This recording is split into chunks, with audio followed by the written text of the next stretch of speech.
عن شوقنا ماذا نقول، فكلامنا عنه يطول. أرواحنا مشتاقة تهفو إلى لقيا الرسول. أرواحنا مشتاقة تهفو إلى لقيا الرسول. أرواحنا مشتاقة تهفو إلى لقيا الرسول. صلوا عليه صلوا عليه صلوا عليه صلوا عليه. دكتور أحمد الغالي، حديثنا اليوم سيكون عن مؤاخاة الأنصار مع المهاجرين، وبالتحديد الإيثار عند الأنصار. ما علاقة هذا المكان وهذا البستان بإيثار الأنصار؟ هذا المكان الذي نقف فيه هو في منازل بني عمرو بن عوف، في منطقة تسمى منطقة قباء. نعم. التي قال فيها الشاعر: تمايل الركب لما فاح ريح قبى، لأن ريح قبى للركب خمار، هذه الديار التي يحمى النزيل بها، نعم الديار ونعم الأهل والجار. منطقة قباء تقع في جنوب المدينة المنورة على بعد 3 كيلومتر من المسجد النبوي الشريف، والقادم من مكة إلى المدينة أول ما يصل إلى هذه المنطقة. أقرب مكان هذه المنطقة، حتى إن النبي صلى الله عليه وسلم نزل في هذا البستان وشرب من بئر هذا البستان، وتسمى بئر عذق. نعم. هذا هو البئر نفسه. هذا البئر نفسه. نعم. وكان يستعذب للنبي صلى الله عليه وسلم هذا الماء. لذلك أهل قباء فيهم السكينة، فيهم الألفة، فيهم المحبة. نعم. النبي عليه الصلاة والسلام عقد المؤاخاة بين المهاجرين والأنصار. هذه المؤاخاة أثمرت أشياء عجيبة. لا يزال التاريخ يسطر لنا بأسطر من نور حقيقة تلك المواقف الرائعة التي عاشها المهاجرون والأنصار في هذه المدينة الجميلة. من يبذل هذا البذل إلا الأنصار، ويؤثرون على أنفسهم ولو كان بهم خصاصة. لماذا هو بستان المستظل؟ هذا البستان سمي بالمستظل لأن أبا بكر الصديق رضي الله عنه أول ما قدم ونزل في هذا البستان مع النبي عليه الصلاة والسلام، كان الذين لم يروا النبي عليه الصلاة والسلام ولم يعرفوه من قبل من الأنصار يعني يستحون أن يسألوا ولا يعرفون أيهما رسول الله. فلما جاءت الشمس على رسول الله صلى الله عليه وسلم، جاء سيدنا أبو بكر فظلله بردائه، وسمي بستان المستظل. ولا يزال هذا البستان مدرسة.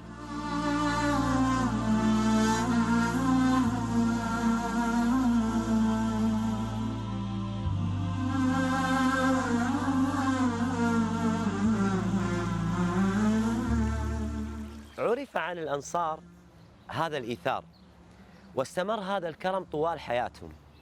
في يوم من الأيام جاء رجل إلى النبي صلى الله عليه وآله وسلم في المدينة المنورة، فقال: يا رسول الله إني جائع.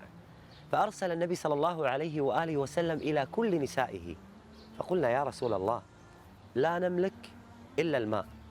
فقال عليه الصلاة والسلام: من يكرم ضيف رسول الله؟ فقال أبو طلحة الأنصاري: أنا يا رسول الله.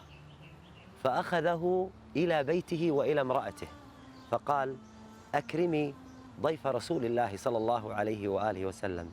فقالت: لا نملك إلا قوت صبياننا. فقال: نوميهم وأحضر الطعام. فلما أتت بالطعام وأحضرت الطعام جعل يريانه أنهما يأكلان، فباتا جائعين. وفي الصباح رآهم النبي صلى الله عليه وآله وسلم فقال: عجب الله من صنيعكما. فأنزل الله عز وجل: ويؤثرون على أنفسهم ولو كان بهم خصاصة، ومن يوق شح نفسه فأولئك هم المفلحون.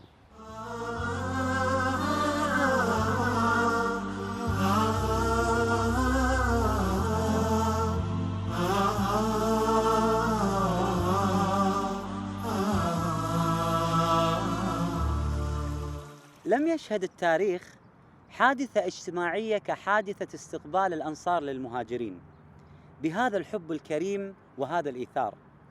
نفوس طيبة تفرح بالعطاء، حتى أنهم فضلوا المهاجرين على أهليهم وأزواجهم وأولادهم. الإيثار أعلى مراتب السخاء والعطاء. الإيثار هو أنك تعطي شيء وأنت بحاجة إلى هذا الشيء. سنتعلم اليوم من الأنصار كيف يكون هذا الإيثار وتقل الأنانية في هذا المجتمع. صلوا عليه صلوا عليه. I became interested in religion and Christianity when I was about 12, 13, and then when I was about 13 I got baptized. But then and I became quite practicing and quite believing and quite religious when I was about that age. And then afterwards I slowly started to drift. I slowly started to notice a distance growing between myself and Christianity. جاك من بريطانيا.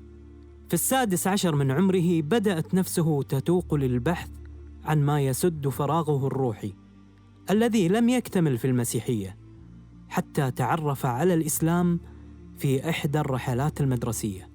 I was on a school trip once with some friends, and one of my classmates, my friend, she wasn't eating or drinking during the summer. It was quite hot, and I thought it was a bit strange. So I was asking her what she was doing. She explained that she was fasting. It was Ramadan. I had never heard of this before. I was like, "What is this?" And then from there, I started asking questions to her, more and more questions. جاء رجل إلى النبي صلى الله عليه وآله وسلم فقال: يا رسول الله، أي الصدقة أعظم أجراً؟ فقال عليه الصلاة والسلام: أن تتصدق وأنت صحيح شحيح تخشى الفقر وتأمل الغنى. لذلك الصحابة ضربوا أروع الأمثلة لنا في الإيثار. فيقول عبد الله بن عمر: أهدي لرجل من أصحاب رسول الله صلى الله عليه وآله وسلم رأس شاه، فقال: إن أخي فلانا وعياله أحوج إلى هذا منا، فبعث به إليهم، فلم يزل يبعث به واحدا إلى آخر حتى تداول هذا الرأس 7 بيوت حتى رجعت إلى الأول. الله أكبر. وهذا الخلق هو الذي أثر على أخونا جاك وقربه للإسلام. One of the best stories that I loved, and one of the things that first drove me towards Islam and got me interested in it, was the concept of ummah, the idea that you help the other people in your community like as if they were yourself. You want for them what you want for yourself. And this, just after the Hijrah, just when the first Muslim community was being set up in Yathrib in Medina, the Prophet Muhammad ﷺ first got the opportunity to do this. He first got the opportunity to put this into action. And when he did this, he started to try to create a community that cared about the poor, cared about the weak, cared about the powerless within their community. And this concept, this idea of helping those but making it a central part of the faith, is something that deeply interested me in becoming Muslim and in Islam in general. في غزوة اليرموك كان هناك جرحى من المسلمين استسقوا ماء، فجاء إليهم بشربة ماء، فلما قربت إلى أحدهم نظر إليه الآخر فقال: ادفعها إليه. فلما دفعت إليه نظر إليه الآخر فقال: ادفعها إليه. فتدافعوها كلهم من واحد إلى واحد حتى ماتوا جميعا ولم يشربها أحد منهم، رضي الله عنهم وأرضاهم أجمعين. فعلا هذا الخلق من الصعب أن تجد في هذا الزمن المادي القائم على المصلحة الشخصية إلا من رحم الله سبحانه وتعالى. It's one of the things I love about Islam is that it is a complete way of living. It's not just a belief, it's not just something you believe in and then you go to a place of worship once a week. It's an entire way of life. It's not just a system of belief, it's action as well. It governs everything a Muslim does in their life, from their beliefs to how they dress, how they drink, what they wear, how they interact with other people, how they spend in charity, how they help people. From everything from cradle to grave, when you're born till you die, till you wake up, till you go to sleep, it governs all of it. And it's an incredible thing to be able to be a part of. So it's, for me personally, I'm learning Arabic so I can understand some of the text better, to communicate better. I dedicate my life right now to working with charities and working with non-profits, because it's something that is encouraged by Islam and it's something that is incredible to devote your life to. ومتى قررت النطق بالشهادة؟ So that was very close to exactly 3 years ago now. So after I started learning from my friend, I started reading about Islam, I started reading some books. I then started meeting with an imam from where I live, who is still my teacher to this day, alhamdulillah. And I started getting involved with charity work. I am very grateful to them because they showed me on a practical level what Islam can be and what it can do. Because I'm a practical man, I like to see things in action. And it was very inspirational, and so I owe a lot to these organizations, and I started learning more and more. And after overcoming some doubts in my head, I then took my shahada 3 years ago. هزتني الأشواق للمصطفى حبي ومحبوبي، يا نور يا باهي الإشراق حنيت لك والشوق يسري بي. تعالوا نتعرف ونتقرب أكثر من قدوتنا محمد صلى الله عليه وآله وسلم. سؤالي من الحديث النبوي: حبهم آية الإيمان وبغضهم آية النفاق، من هؤلاء؟ صلوا عليه صلوا عليه. آية النفاق المهاجرين، هم الصالحين. هم كم واحد طيب؟ ما نعرفش، مش متذكر بالضبط. لا علم لي، لا. يعني مثلا عثمان بن عفان أكيد، عمر بن الخطاب، علي. مش عارف الصراحة عشان ما أفتيش. عثمان وعلي. الأنصار، يعني هم العشرة مبشرين بالجنة. يعني مهاجرين. الأنصار. سيدنا علي. الأنصار. صلوا عليه صلوا عليه. هم الأنصار الذين قال فيهم الله سبحانه وتعالى في كتابه في هذه الآية: والذين تبوأوا الدار والإيمان من قبلهم يحبون من هاجر إليهم ولا يجدون في صدورهم حاجة مما أوتوا. من فضائلهم العظيمة رضي الله عنهم وأرضاهم: حبهم آية من الإيمان وبغضهم آية من النفاق.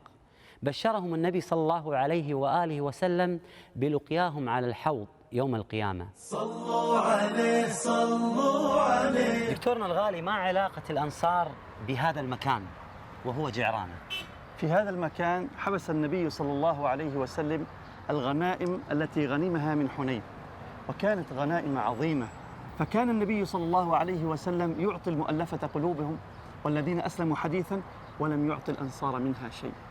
فوجد الأنصار في أنفسهم شيئا، وقال بعض منهم: يغفر الله لرسول الله صلى الله عليه وسلم، يعطي قريشا ويدعنا وإن سيوفنا لتقطر من دمائهم. بلغت هذه المقالة رسول الله صلى الله عليه وسلم، فدعا سعد بن عبادة فقال: اجمع لي الأنصار، فجمعهم في قبة وقال: لا يدخل علينا إلا الأنصار. ثم قال: فقط الأنصار. فقط الأنصار. نعم.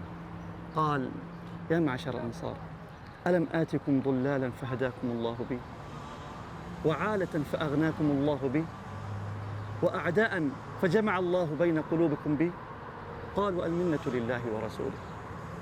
ثم قال: ألا تجيبونني؟ قال: لو شئتم لقلتم فصدقتم وصدقتم. ألم تأتنا طريدا فآويناك، ومخذولا فنصرناك، ومكذبا فصدقناك؟ فقالوا: المنة لله ورسوله. فقال: أوجدتم في أنفسكم في لعاعة من الدنيا أتألف بها قوما لإسلامهم وأكلكم إلى إسلامكم؟ أما تحبون أن يرجع الناس بالشاة والبعير وترجعون برسول الله إلى رحالكم؟ ثم قال لهم: يا معشر الأنصار، لو سلك الناس شعبا وسلك الأنصار شعبا لسلكت شعب الأنصار، ولولا الهجرة لكنت امرأ من الأنصار. الأنصار شعار والناس دثار. اللهم اغفر للأنصار ولأبناء الأنصار ولأبناء أبناء الأنصار. الله. فبكى الأنصار حتى اخضلت لحاهم، ثم قالوا: رضينا بالله ورسوله قسما ونصيبا. صلى الله عليه وسلم. هذا النبي قدوة يبقى لنا عبر الزمان. هذا النبي قدوة يبقى لنا عبر الزمان. إلى كل من استرعاه الله رعية في بيت أو شركة أو دولة، وإلى كل من اضطر أن يتخذ قراراً صعباً أو شديداً في رعيته، اتخذ النبي محمد صلى الله عليه وآله وسلم قراراً في يوم حنين بإكرام المسلمين الجدد وزيادة نصيبهم من الغنائم، فحزن الأنصار لذلك. اسمع كيف احتوى النبي محمد صلى الله عليه وآله وسلم هذا الموقف. جمعهم وحدهم واعترف لهم بفضلهم وأخرج ما في قلوبهم، ثم بين لهم الحكمة من هذا القرار، ثم طمأنهم فخرجوا راضين باكين. فجمع النبي صلى الله عليه وآله وسلم لحل هذه الأزمة بين إقناع العقل وإرضاء العاطفة. هكذا كان نبينا محمد صلى الله عليه وآله وسلم قائداً حكيماً رحيماً، فليكن قدوتك. من كان يزعم حبه يسكنه دوما قلبه. من كان يزعم حبه يسكنه دوما قلبه. ويسير خلف ركابه لينال يوما قربه. ويسير خلف ركابه لينال يوما قربه. أرواحنا مشتاقة تهفو إلى لقيا الرسول. عن شوقنا ماذا نقول فكلامنا عنه يطول. أرواحنا مشتاقة تهفو إلى لقيا الرسول. أرواحنا مشتاقة تهفو إلى لقيا الرسول. صلوا عليه صلوا عليه صلوا عليه صلوا عليه. أرواحنا